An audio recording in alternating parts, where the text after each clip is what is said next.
here, my huge mama whiteboard is full of our Thanksgiving plans, so I have an area here, but I want to practice really quick multiplying by tens with decimals. Super fun when you understand what to do. So when we're multiplying by tens, anytime you have math, you can always print it off. That's my tip for you. Print your lesson, print your quiz, print your test, do it by hand, and then be really careful putting your answers into the right spot. Because doing this in your head when you're not confident doesn't feel good. So if you print it off, you can really take your time, you can mark it up, you can erase it, you could try again, all those fun things. So I pick a different color. So if you're printing it off and it's in black, grab pink, grab blue, grab green, whatever you want to do. I just noticed that it helps a lot to have an opposite color. So let's see, if we're multiplying by 10, I'm only going to move my decimal point one time. And what that means is I'm going to go like this, one swoop, and add my period.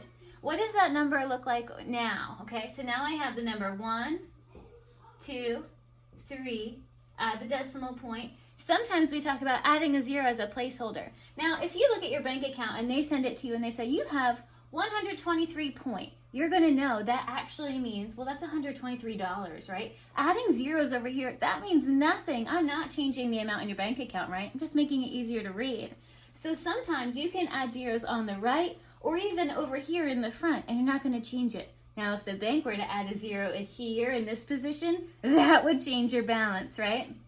So when we multiply by 10, you move over 1 and you add the decimal point. Now we're going to do the same 12.3 times 100. So if we moved one time by tens, if you think about place value, now we have 2 positions to move over. So I'm going to make my fun little sweeps. I'm going to go 1 time, 2 times, and then draw my period. Do you see how I'm actually like hopping and doing my period? Now I have the number 1, 2, 3, nothing, period. Now this is where we need to add that. So when I tell you to print it off and write on it, I would actually put my 0 right here on top of my problem so I know what number I'm writing. Now I have this number here. Now if you want, you can leave it just like this. This number is perfect. You could even do this. No period at all, no decimal point, because you did not change that. It is still a whole number. Now, if you want, you can do this. Remember, you're not changing the value. Now, if you're trying to be funny on your quiz and you're like, look, Mrs. Savini, I'm not changing the value at all. True, but you're being frivolous, so you're not going to want to go too far. The idea usually is you bring it out to the decimal point that was in the original problem. Our original problem had the tenths, so it'd be okay to show me to the tenths. This number would be correct. You see what I'm saying? It was 1 position to the right. You should have 1 position to the right in your answer. Okay, does that make sense? So over here, if it was 1 position, I could do this. Now both are correct and I would still give you points, but the computer will be like, all right, you got a little out of control. So I would need to go help you a little bit. Let's try that same number times 100. We did that already.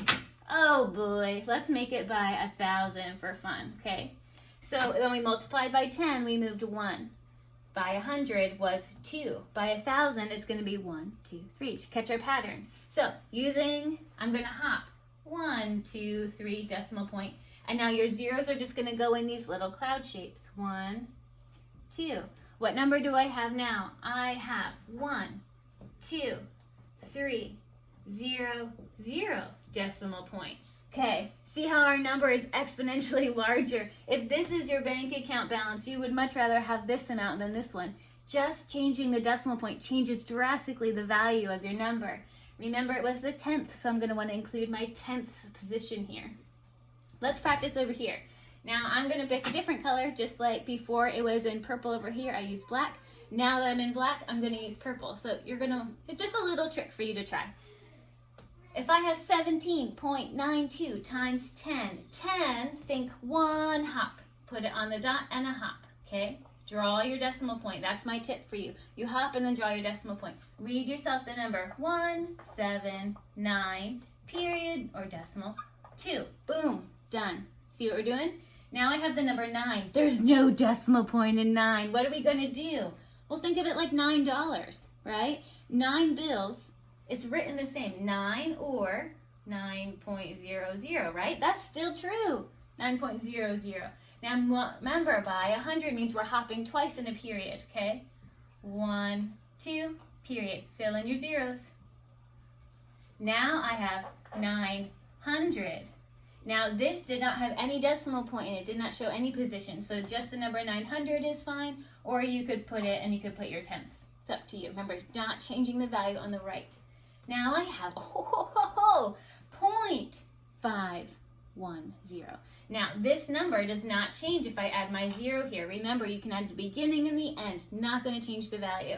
If I'm multiplying by 10, we hop one time. You ready? Move it once, put my period. Now I have 0, 5.10.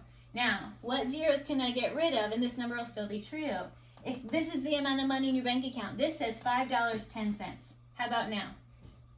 Still say $5.10? Yeah, how about now? Believe it or not, that's still $5.10, but this is just how we're used to seeing it. So, all of that to say, you could totally do this. Let's try this last one. Ready? Times 100. Times 100 means we move twice. So this number, oh, I made a big mama. By twice, 2 hops, 1, 2, period, decimal. Add my 0, read myself the number. 1, 2, 7, 4, 8, 0 point. Whoo! That number got huge. Now, I definitely would need to add that tenths because my tenths was in my original problem, so I would need to put my little 0 here, but he's going to be teeny bitty skinny guy. Oh, I fit him though. Look at that. So if you're still having trouble, let me know, but you can totally do this. This is my tip for you. Times 10, move 1. The number of zeros is how I remember. 1 0, 1 spot. 2 zeros, 2 spots. 3 zeros, 3 spots. A million, 5 zeros, 5 spots. You could totally do this. Let me know how I can help.